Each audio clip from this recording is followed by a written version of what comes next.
Hi, welcome to Fireplace Tales. Through the Looking Glass and What Alice Found There by Lewis Carroll. 翻訳山形浩。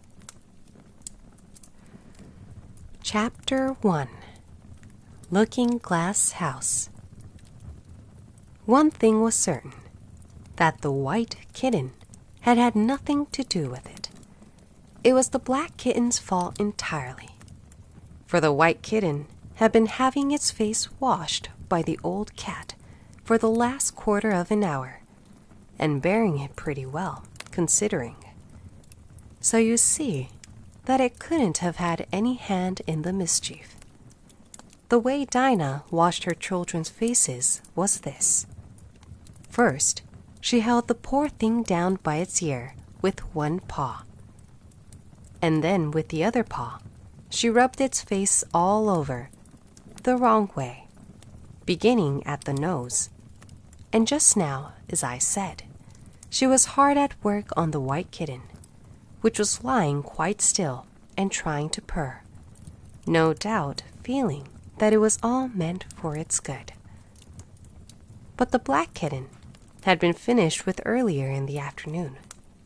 And so, while Alice was sitting curled up in a corner of the great armchair, half talking to herself and half asleep, the kitten had been having a grand game of romps with the ball of worsted Alice had been trying to wind up, and had been rolling it up and down, till it had all come undone again. And there it was, spread over the hearth rug, all knots and tangles, with the kitten running after its own tail in the middle. "Oh, you wicked little thing!" cried Alice, catching up the kitten and giving it a little kiss to make it understand that it was in disgrace. "Really, Dinah ought to have taught you better manners. You out, Dinah. You know you out," she added, looking reproachfully at the old cat and speaking in as cross a voice as she could manage.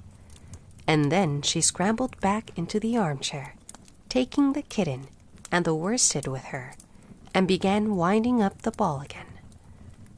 But she didn't get on very fast, as she was talking all the time, sometimes to the kitten, and sometimes to herself.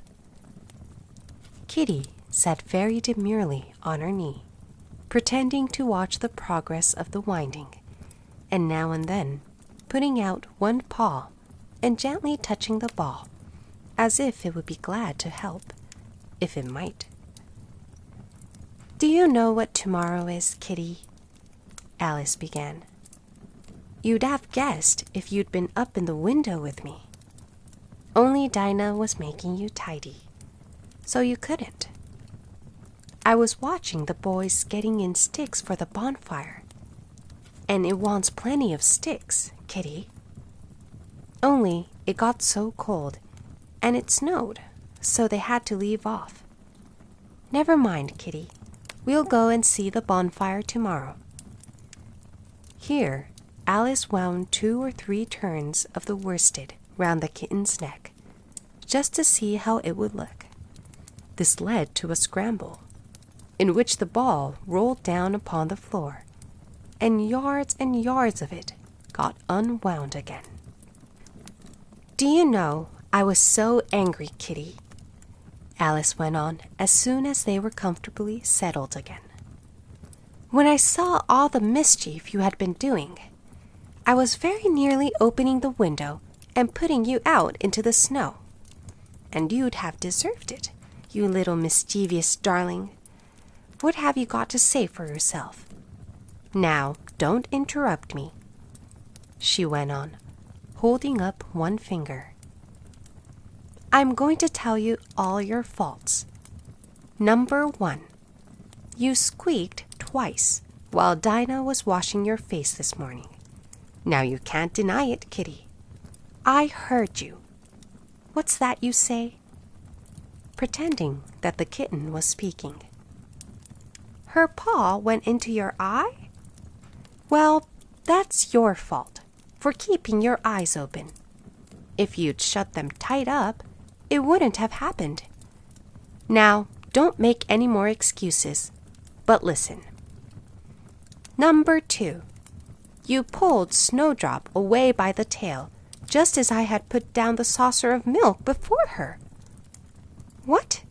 You were thirsty, were you? How do you know she wasn't thirsty too? Now, for number 3. You unwound every bit of the worsted while I wasn't looking. That's 3 faults, Kitty, and you've not been punished for any of them yet. You know I'm saving up all your punishments for Wednesday week. Suppose they saved up all my punishments, she went on, talking more to herself than the kitten. What would they do at the end of a year? I should be sent to prison, I suppose, when the day came. Or, let me see. Suppose each punishment was to be going without a dinner. Then, when the miserable day came, I should have to go without 50 dinners at once. Well, I shouldn't mind that much. I'd far rather go without them than eat them. Do you hear the snow against the window panes, Kitty? How nice and soft it sounds. Just as if someone was kissing the window all over outside. I wonder if the snow loves the trees and fields, that it kisses them so gently. And then it covers them up snug, you know, with a white quilt. And perhaps it says, "Go to sleep, darlings, till the summer comes again." And when they wake up in the summer, Kitty, they dress themselves all in green and dance about. Whenever the wind blows.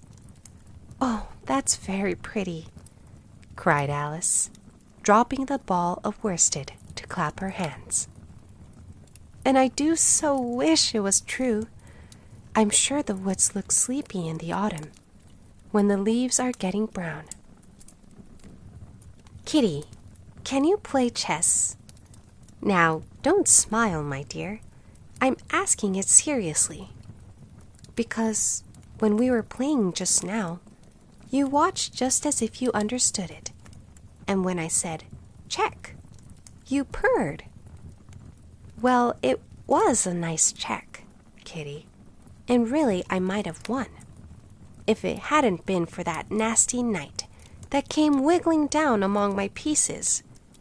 Kitty, dear, let's pretend. And here, I wish I could tell you half the things Alice used to say, beginning with her favorite phrase, let's pretend. She had had quite a long argument with her sister only the day before. All because Alice had begun with, let's pretend we're kings and queens. And her sister, who liked being very exact, had argued that they couldn't, because there were only 2 of them. And Alice had been reduced at last to say, well, you can be one of them then, and I'll be all the rest. And once she had really frightened her old nurse by shouting suddenly in her ear, Nurse, do let's pretend that I'm a hungry hyena and you're a bone. But this is taking us away from Alice's speech to the kitten. Let's pretend that you're the Red Queen, Kitty. Do you know, I think if you sat up and folded your arms, you'd look exactly like her. Now do try. There's a dear. And Alice got the Red Queen off the table and set it up before the kitten as a model for it to imitate. However, the thing didn't succeed, principally, Alice said, because the kitten wouldn't fold its arms properly. So to punish it, she held it up to the looking-glass, that it might see how sulky it was. And if you're not good directly, she added, I'll put you through into Looking-Glass House. How would you like that? Now, if you'll only attend, Kitty, and not talk so much, I'll tell you all my ideas about Looking Glass House. First, there's the room you can see through the glass. That's just the same as our drawing room, only the things go the other way. I can see all of it when I get upon a chair, all but the bit behind the fireplace. Oh, I do so wish I could see that bit. I want so much to know whether they've a fire in the winter. You never can tell, you know, unless our fire smokes, and then smoke comes up in that room too. But that may be only pretense, just to make it look as if they had a fire. Well then, the books are something like our books, only the words go the wrong way. I know that because I've held up one of our books to the class, and then they hold up one in the other room. How would you like to live in Looking Glass House, Kitty? I wonder if they'd give you milk in there. Perhaps Looking Glass milk isn't good to drink. But, oh, Kitty, now we come to the passage. You can just see a little peep of the passage in Looking Glass House, if you leave the door of our drawing room wide open, and it's very like our passage as far as you can see. Only you know, it may be quite different on beyond. Oh, Kitty, how nice it would be if we could only get through into Looking Glass House. I'm sure it's got, oh, such beautiful things in it. Let's pretend there's a way of getting through into it somehow, Kitty. Let's pretend the glass has got all soft like gauze, so that we can get through. Why, it's turning into a sort of mist now, I declare. It'll be easy enough to get through. She was up on the chimney piece while she said this, though she hardly knew how she had got there, and certainly the glass was beginning to melt away, just like a bright silvery mist. In another moment, Alice was through the glass and had jumped lightly down into the Looking Glass room. The very first thing she did was to look whether there was a fire in the fireplace, and she was quite pleased to find that there was a real one, blazing away as brightly as the one she had left behind. So I shall be as warm here as I was in the old room, thought Alice. Warmer, in fact, because there'll be no one here to scold me away from the fire. Oh, what fun it'll be when they see me through the glass in here and can't get at me. Then she began looking about, and noticed that what could be seen from the old room was quite common and uninteresting, but that all the rest was as different as possible. For instance, the pictures on the wall next the fire seemed to be all alive, and the very clock on the chimney piece, you know you can only see the back of it in the looking glass, had got the face of a little old man and grinned at her. They don't keep this room so tidy as the other, Alice thought to herself, as she noticed several of the chessmen down in the hearth among the cinders, but in another moment, with a little, oh, of surprise, she was down on her hands and knees, watching them. The chessmen were walking about, 2 and 2. Here are the Red King and the Red Queen, Alice said, in a whisper for fear of frightening them. And there are the White King and the White Queen sitting on the edge of the shovel. And here are 2 castles walking arm in arm. I don't think they can hear me, she went on, as she put her head closer down.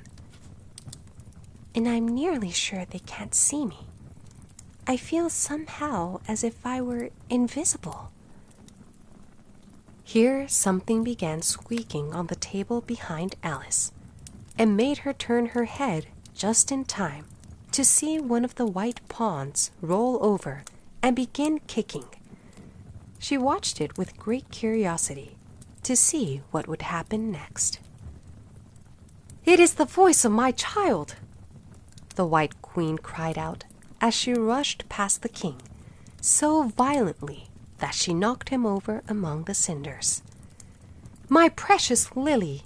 My imperial kitten!" And she began scrambling wildly up the side of the fender.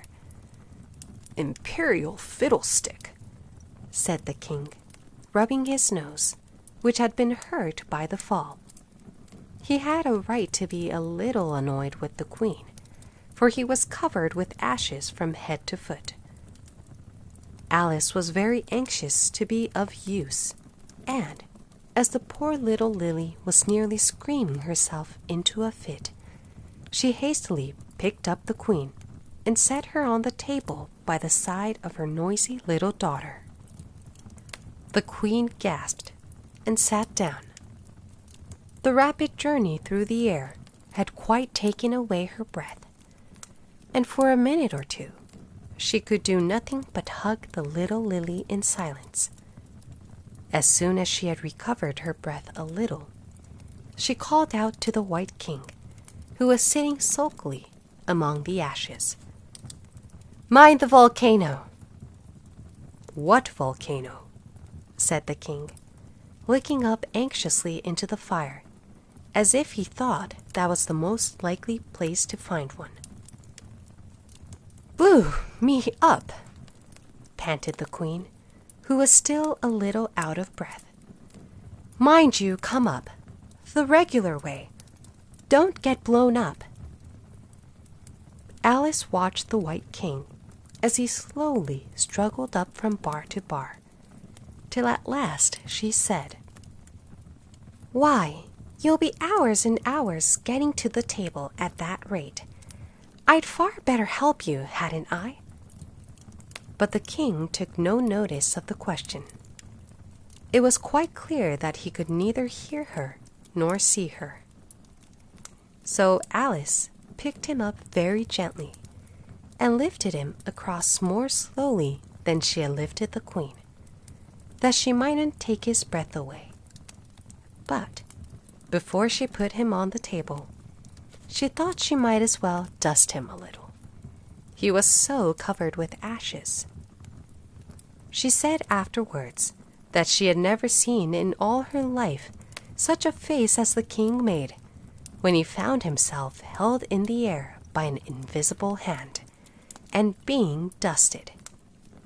He was far too much astonished to cry out, but his eyes and his mouth went on getting larger and larger, and rounder, till her hand shook so with laughing that she nearly let him drop upon the floor. "Oh, please don't make such faces, my dear," she cried out, quite forgetting that the king couldn't hear her. "You make me laugh so that I can hardly hold you. And don't keep your mouth so wide open. All the ashes will get into it. There now, I think you're tidy enough," she added, as she smoothed his hair and set him upon the table near the queen.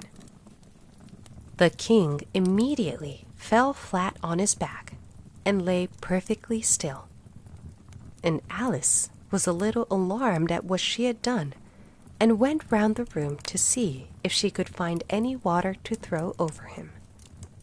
However, she could find nothing but a bottle of ink, and when she got back with it, she found he had recovered, and he and the queen were talking together in a frightened whisper, so low that Alice could hardly hear what they said. The king was saying, "I assure you, my dear, I turned cold to the very ends of my whiskers." To which the queen replied, "You haven't got any whiskers." "The horror of that moment," the king went on. "I shall never, never forget." "You will, though," the Queen said, "if you don't make a memorandum of it." Alice looked on with great interest as the King took an enormous memorandum book out of his pocket and began writing.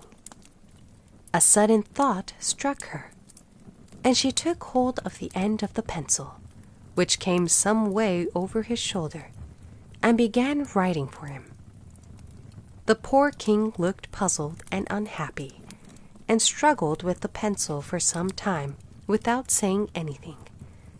But Alice was too strong for him, and at last he panted out, "My dear, I really must get a thinner pencil.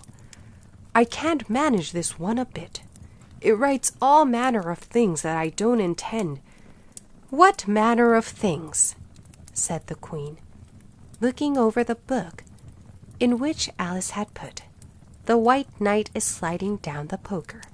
He balances very badly." "That's not a memorandum of your feelings."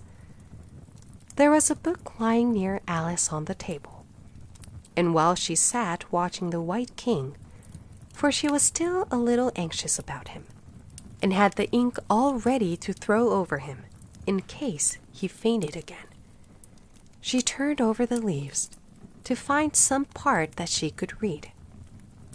"For it's all in some language I don't know," she said to herself. It was like this: "Yakaurabeja, Sivat itilis, it dina, gilirib sot, Iba etni elbimig, dina erich dit, Sivalgarob, it iru, isimim la, Ibarg duo, star, imam, it dina." She puzzled over this for some time, but at last a bright thought struck her. "Why, it's a looking-glass book, of course, and if I hold it up to a glass, the words will all go the right way again." This was the poem that Alice read. Jabberwocky.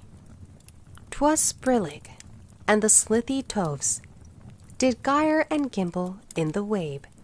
All mimsy were the borogos, and the mome raths outgrabe. Beware the Jabberwock, my son, the jaws that bite, the claws that catch. Beware the Jubjub bird, and shun the frumious Bandersnatch. He took his vorpal sword in hand. Long time the manxome foe he sought. So rested he by the tum-tum tree, and stood a while in thought. And as in uffish thought he stood, the Jabberwock, with eyes of flame, came whiffling through the tulgey wood, and burbled as it came. 1, 2, 1, 2, and through and through. The vorpal blade went snicker-snack. He left it dead, and with its head he went galumphing back. And haste thou slain the Jabberwock, come to my arms, my beamish boy, or frabjous stay, calloo callay, he chortled in his joy. 'Twas brillig, and the slithy toves did gyre and gimble in the wabe. All mimsy were the borogoves, and the mome raths outgrabe. "It seems very pretty," she said when she had finished it, "but it's rather hard to understand." You see, she didn't like to confess, even to herself, that she couldn't make it out at all. "Somehow it seems to fill my head with ideas, only I don't exactly know what they are. However, somebody killed something, that's clear. At any rate, but oh!" thought Alice, suddenly jumping up. "If I don't make haste, I shall have to go back through the looking-glass before I've seen what rest of the house is like. Let's have a look at the garden first." She was out of the room in a moment and ran downstairs. Or, at least, it wasn't exactly running, but a new invention of hers for getting downstairs, quickly and easily, as Alice said to herself. She just kept the tips of her fingers on the handrail and floated gently down without even touching the stairs with her feet. She floated on through the hall and would have gone straight out at the door in the same way if she hadn't caught hold of the doorpost. She was getting a little giddy with so much floating in the air, and was rather glad to find herself walking again in the natural way. Chapter 2. The Garden of Live Flowers. "I should see the garden far better," said Alice to herself, "if I could get to the top of that hill. And here's a path that leads straight to it. At least, no, it doesn't do that." After going a few yards along the path and turning several sharp corners, "But I suppose it will at last. But how curiously it twists. It's more like a corkscrew than a path. Well, this turn goes to the hill, I suppose. No, it doesn't. This goes straight back to the house. Well then, I'll try it the other way." And so she did, wandering up and down and trying turn after turn, but always coming back to the house, do what she would. Indeed, once, when she turned a corner rather more quickly than usual, she ran against it before she could stop herself. "It's no use talking about it," Alice said, looking up at the house and pretending it was arguing with her. "I'm not going in again yet. I know I should have to get through the looking glass again, back into the old room, and there'd be an end of all my adventures." So, resolutely turning her back upon the house, she set out once more down the path, determined to keep straight on till she got to the hill. For a few minutes all went on well, and she was just saying, "I really shall do it this time," when the path gave a sudden twist and shook itself, as she described it afterwards, and the next moment she found herself actually walking in at the door. "Oh, it's too bad," she cried.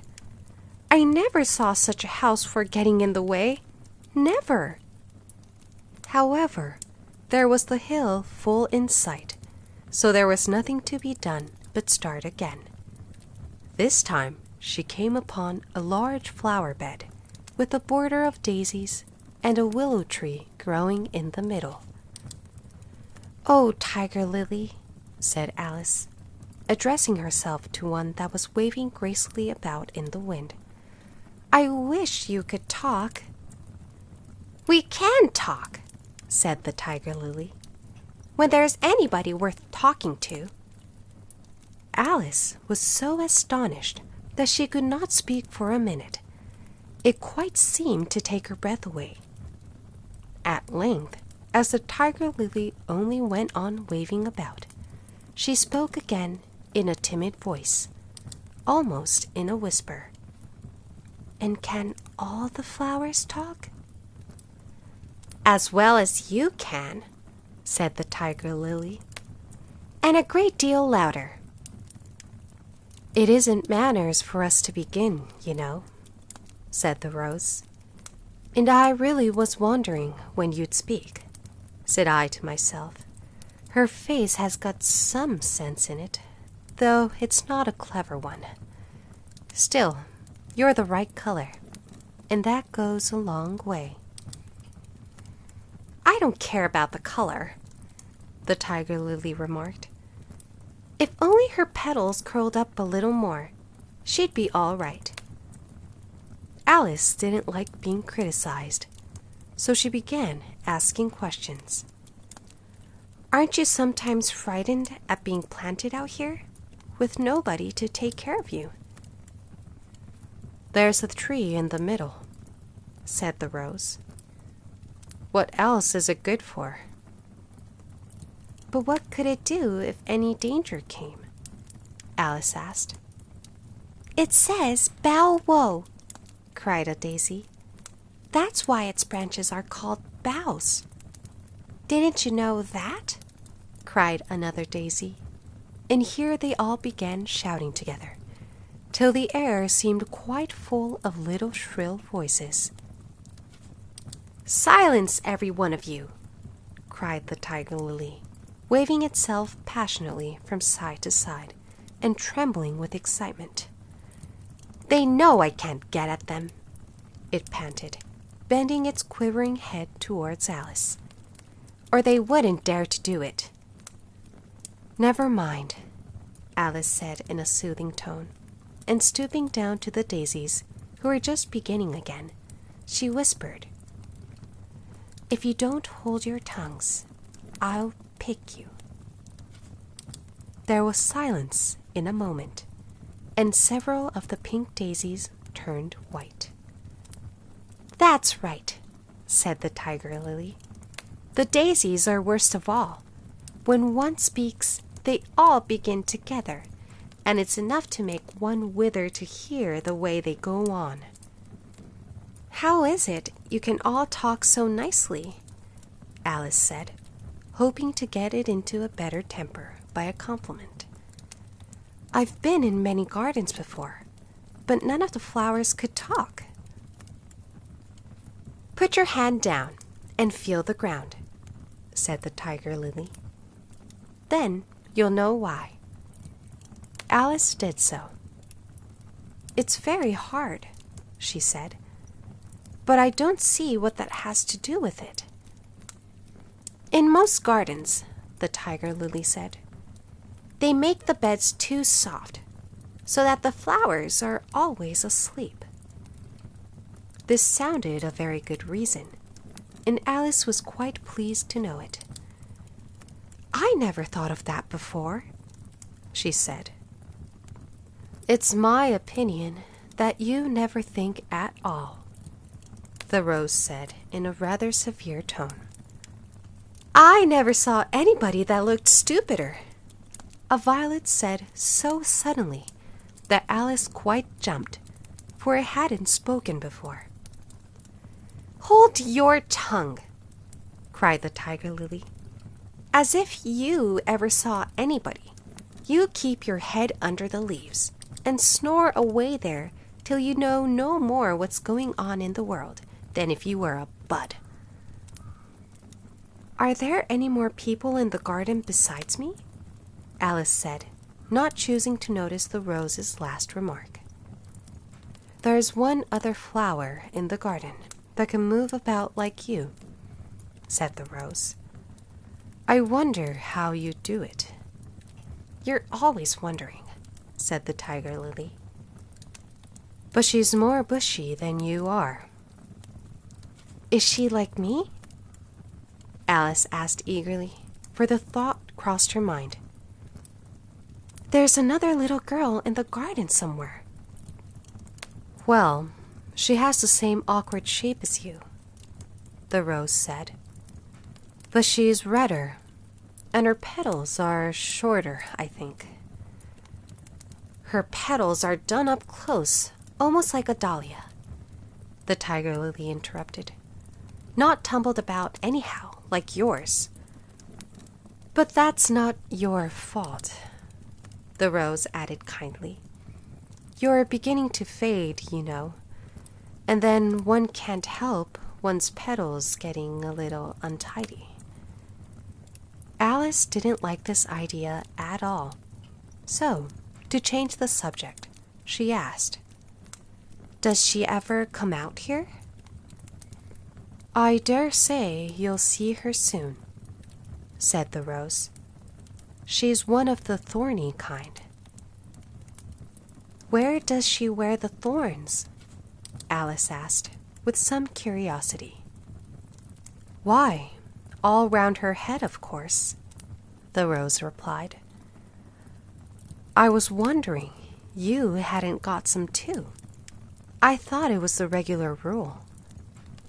She's coming, cried the larkspur.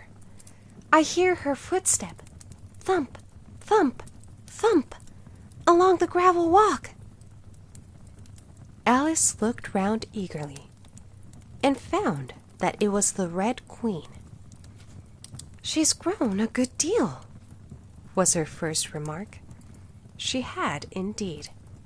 When Alice first found her in the ashes, she had been only 3 inches high, and here she was, half a head taller than Alice herself.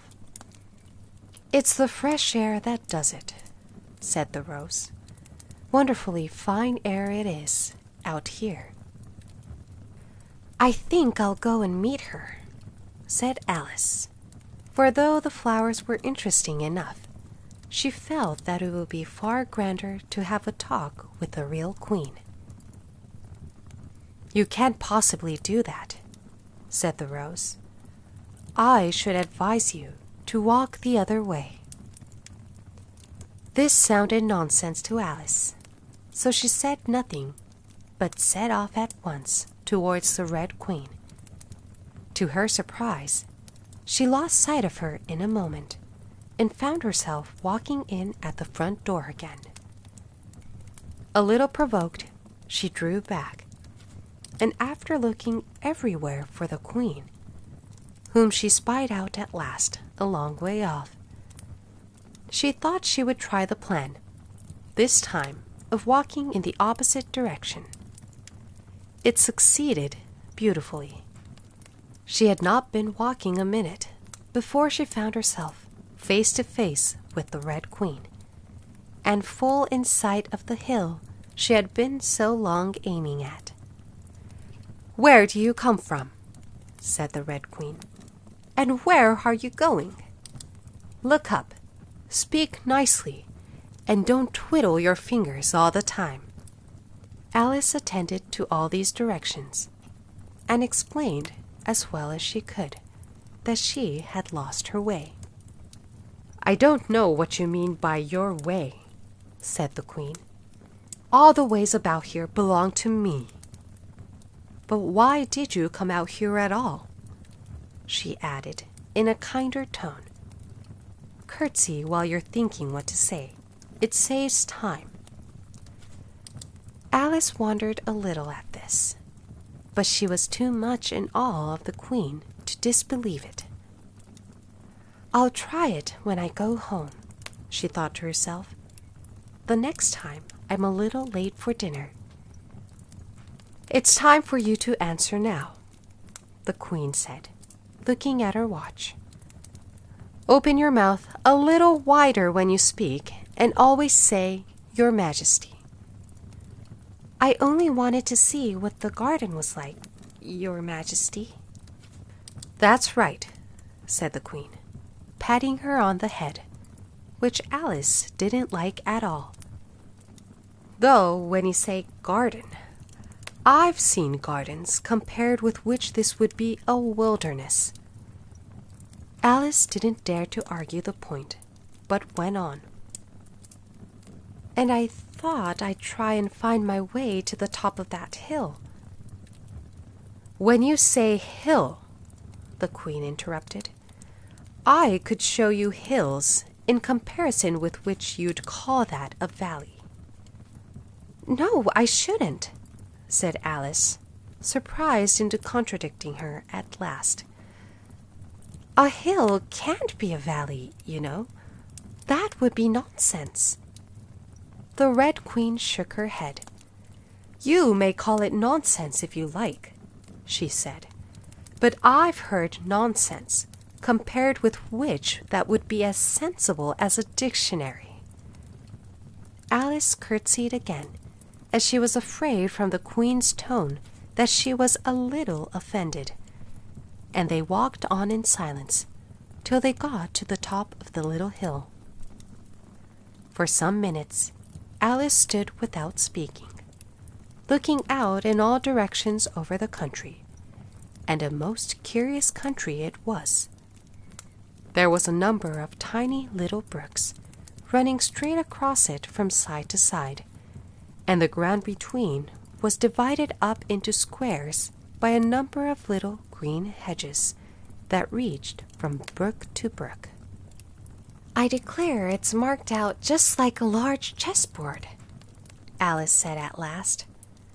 "There ought to be some men moving about somewhere, and so there are," she added in a tone of delight, and her heart began to beat quick with excitement as she went on. "It's a great huge game of chess that's being played all over the world, if this is the world at all, you know. Oh, what fun it is! How I wish I was one of them! I wouldn't mind being a pawn, if only I might join, though of course I should like to be a queen best." She glanced rather shyly at the real queen as she said this, but her companion only smiled pleasantly and said, "That's easily managed. You can be the White Queen's pawn if you like, as Lily's too young to play, and you're in the second square to begin with. When you get to the 8th square, you'll be a queen." Just at this moment, somehow or other, they began to run. Alice never could quite make out, in thinking it over afterwards, how it was that they began. All she remembers is that they were running hand in hand, and the queen went so fast that it was all she could do to keep up with her. And still the queen kept crying, "Faster, faster!" But Alice felt she could not go faster, though she had not breath left to say so. The most curious part of the thing was that the trees and the other things round them never changed their places at all. However fast they went, they never seemed to pass anything. "I wonder if all the things move along with us," thought poor puzzled Alice. And the queen seemed to guess her thoughts, for she cried, "Faster! Don't try to talk." Not that Alice had any idea of doing that. She felt as if she would never be able to talk again. She was getting so much out of breath, and still the queen cried, "Faster, faster," and dragged her along. "Are we nearly there?" Alice managed to pant out at last. "Nearly there," the queen repeated. "Why, we passed it 10 minutes ago. Faster!" And they ran on for a time in silence, with the wind whistling in Alice's ears, and almost blowing her hair off her head, she fancied. "Now, now!" cried the queen. "Faster, faster!" And they went so fast that at last they seemed to skim through the air, hardly touching the ground with their feet, till suddenly, just as Alice was getting quite exhausted, they stopped, and she found herself sitting on the ground, breathless and giddy. The queen propped her up against a tree and said kindly, "You may rest a little now." Alice looked round her in great surprise. "Why, I do believe we'd been under this tree the whole time. Everything's just as it was." "Of course it is," said the queen. "What would you have it?" "Well, in our country," said Alice, still panting a little, "you generally get to somewhere else if you ran very fast for a long time, as we've been doing." "A slow sort of country," said the queen. "Now here, you see, it takes all the running you can do to keep in the same place. If you want to get somewhere else, you must run at least twice as fast as that." "I'd rather not try, please," said Alice. "I'm quite content to stay here, only I am so hot and thirsty." I know what you'd like, the Queen said good-naturedly, taking a little box out of her pocket. Have a biscuit? Alice thought it would not be civil to say no, though it wasn't at all what she wanted. So she took it and ate it as well as she could, and it was very dry, and she thought she had never been so nearly choked in all her life. While you're refreshing yourself, said the Queen, I'll just take the measurements. And she took a ribbon out of her pocket, marked in inches, and began measuring the ground and sticking little pegs in here and there. At the end of 2 yards, she said, putting in a peg to mark the distance, I shall give you your directions. Have another biscuit? No, thank you, said Alice. One's quite enough. Thirst quenched, I hope, said the Queen. Alice did not know what to say to this, but luckily the Queen did not wait for an answer, but went on. At the end of 3 yards, I shall repeat them, for fear of your forgetting them. At the end of 4, I shall say goodbye, and at the end of 5, I shall go.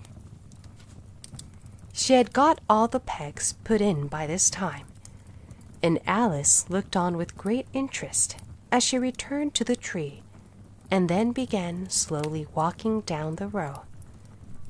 At the 2-yard peg, she faced round and said, A pawn goes 2 squares in its first move, you know. So you'll go very quickly through the 3rd square, by railway, I should think, and you'll find yourself in the 4th square in no time. Well, that square belongs to Tweedledum and Tweedledee. The 5th is mostly water. The 6th belongs to Humpty Dumpty. But you make no remark? I didn't know I had to make one just then, Alice faltered out. You should have said, It's extremely kind of you to tell me all this. However, we'll suppose it's said, The 7th square is all forest. However, one of the knights will show you the way, and in the 8th square we shall be queens together, and it's all feasting and fun. Alice got up and curtsied, and sat down again. At the next peg, the Queen turned again, and this time she said, Speak in French when you can't think of the English for a thing. Turn out your toes as you walk, and remember who you are. She did not wait for Alice to curtsy this time, but walked on quickly to the next peg, where she turned for a moment to say, Goodbye, and then hurried on to the last. How it happened, Alice never knew, but exactly as she came to the last peg, she was gone. Whether she vanished into the air, or whether she ran quickly into the wood. And she can run very fast, thought Alice. There was no way of guessing, but she was gone, and Alice began to remember that she was a pawn, and that it would soon be time for her to move.